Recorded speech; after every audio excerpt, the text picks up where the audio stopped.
नमस्कार दोस्तों, आज का ताज़ा खबर।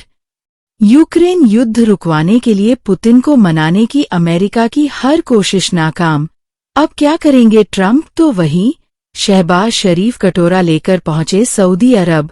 क्राउन प्रिंस MBS का पसीजा दिल, पाकिस्तान के लिए खोल दिया खजाना। आइए सुनते हैं समाचार को विस्तार से। अमेरिकी राष्ट्रपति डोनाल्ड ट्रंप ने पिछले सप्ताह रूस की 2 सबसे बड़ी तेल कंपनियों को निशाना बनाते हुए नए प्रतिबंधों की घोषणा की। उन्होंने बुडापेस्ट में रूसी राष्ट्रपति व्लादिमीर पुतिन के साथ प्रस्तावित बैठक भी अनिश्चितकाल के लिए स्थगित कर दी। यह इस बात का संकेत है कि रूस-अमेरिका संबंध बिगड़े हैं। डोनाल्ड ट्रंप ने अपने बयान में कहा कि जब भी मैं व्लादिमीर से मिलता हूं तो हमारे बीच बहुत अच्छी बातचीत होती है, लेकिन वह कहीं पहुंचती नहीं है। इस बयान से लगता है कि इस बार अमेरिका ने पुतिन की चुनौतियों और जमीनी हकीकत की अच्छी पड़ताल की। ट्रंप ने आखिरकार सीधे रूस को निशाने पर लेने का फैसला किया, जिससे वह अब तक बच रहे थे। इसी अगस्त में ट्रंप ने अलास्का में रूसी राष्ट्रपति का जोरदार स्वागत किया था। तब उन्हें लग रहा था कि वह पुतिन को शांति के लिए मना लेंगे। इससे दोनों देशों के बीच कूटनीतिक रिश्तों में नए दौर की संभावना बनी थी। मैसेज ये दिया गया कि अमेरिका यूक्रेन को कुछ समय के लिए ही सही दरकिनार कर सीधे रूस से बातचीत करने को तैयार है। यूक्रेन और अमेरिका के यूरोपीय मित्र देशों के लिए ये चिंता की बात थी, क्योंकि इसमें यूक्रेन की आवाज दब जाने का खतरा था। ट्रंप ने रूस को चेतावनी भी दी थी कि अगर बातचीत में सार्थक प्रगति नहीं हुई तो उसके बेहद गंभीर नतीजे हो सकते हैं। इसके बावजूद उस बैठक में न तो कोई औपचारिक समझौता हुआ और न युद्ध विराम की घोषणा की जा सकी। पुतिन अपने रुख से जरा भी हिलने को तैयार नहीं हुए। ट्रंप प्रशासन कुछ दिनों से सारे विकल्प आजमा रही है।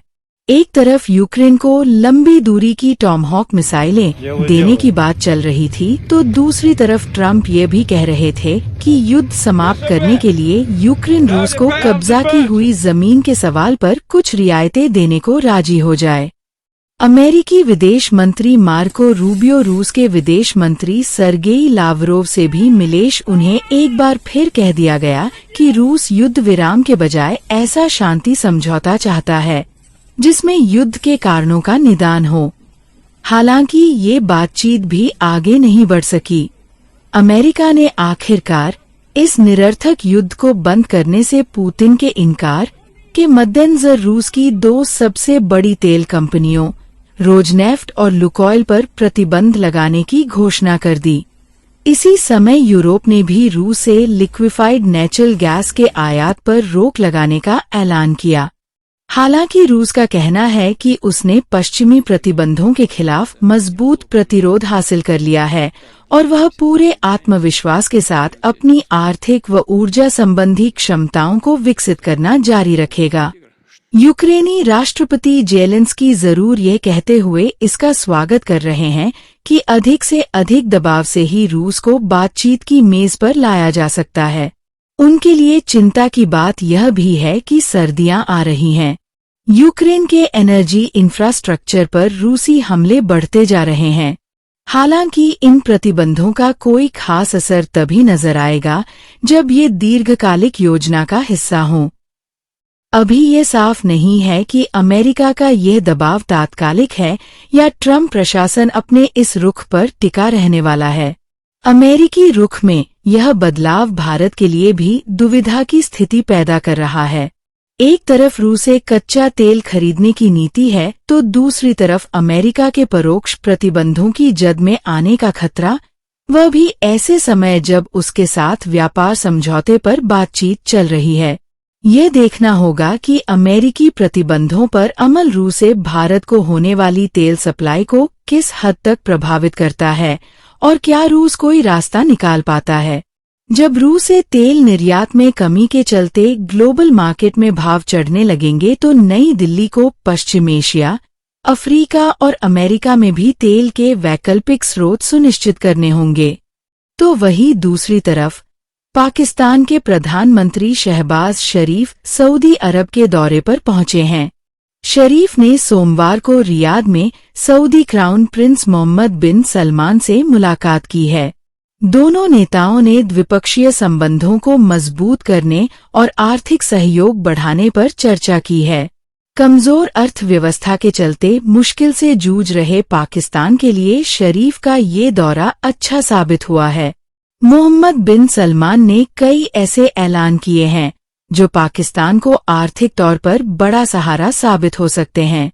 सऊदी अरब ने इस्लामाबाद के साथ अपने मौजूदा वित्तीय सहयोग के तहत पाकिस्तान के लिए $1 अरब की तेल सुविधा की घोषणा की है। यह पाकिस्तानी करेंसी में 290 अरब रुपए है। इतना ही नहीं, Riyadh state bank of Pakistan (SBP) में वर्तमान में जमा डिपॉजिट $5 अरब की राशि को भी बढ़ाएगा। इन डिपॉजिट में से $2 अरब दिसंबर में परिपक्व होंगे, जबकि $3 अरब जून 2026 में देय हैं। चालू वित्त वर्ष में पाकिस्तान को मौजूदा सऊदी सुविधा के तहत 85 अरब की तेल आपूर्ति मिल चुकी है, जिसकी कुल राशि $30 करोड़ है। शहबाज शरीफ ने सोमवार को मोहम्मद बिन सलमान से मुलाकात के बाद एक्स पर लिखा, आज रियाद में क्राउन प्रिंस मोहम्मद बिन सलमान से मिलकर मुझे बहुत खुशी और सम्मान महसूस हुआ। मैं दोनों देशों और लोगों के लिए गहन सहयोग और समृद्धि के हमारे साझा दृष्टिकोण को आगे बढ़ाने में दृढ़ समर्थन के लिए उनका आभारी हूं। अमेरिका के राष्ट्रपति डोनाल्ड ट्रंप ने चीन को घेरने के लिए एक नया दांव चला है। उन्होंने जापान के साथ क्रिटिकल मेटल को लेकर बड़ा समझौता किया है। दरअसल, चीन ने रेयर अर्थ मेटल के निर्यात पर कड़े प्रतिबंध लगा रखे हैं। ऐसे में अमेरिका को दिक्कतों का सामना करना पड़ा रहा है। यही वजह है कि अमेरिका अब चीन को घेरने के जापान का सहारा ले रहा है। अमेरिका और जापान ने मंगलवार को जरूरी और रेयर अर्थ मिनरल्स के प्रोडक्शन और सप्लाई में सहयोग के लिए एक एग्रीमेंट पर साइन किए। यह कदम अमेरिकी राष्ट्रपति डोनाल्ड ट्रंप के टैरिफ के जवाब में चीन के रेयर अर्थ और चिप बनाने वाले इक्विपमेंट पर एक्सपोर्ट कंट्रोल कड़ा करने के फैसले के बाद उठाया गया है।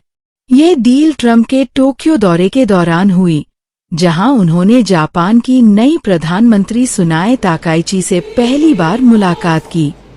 व्हाइट हाउस के अनुसार दोनों पक्षों ने घरेलू इंडस्ट्रीज, जिसमें एडवांस टेक्नोलॉजी और उनके संबंधित इंडस्ट्रियल बेस शामिल हैं, को सपोर्ट करने के लिए जरूरी जॉइंट प्रोजेक्ट्स को बढ़ावा देने और जरूरी मिनरल्स और रेयर अर्थ के लिए अलग अलग लिक्विड और निष्पक्ष बाजारों के विकास में तेजी लाने के लिए आर्थिक नीति के साधनों और कोऑर्डिनेटेड इन्वेस्टमेंट का इस्तेमाल करने पर सहमति जताई।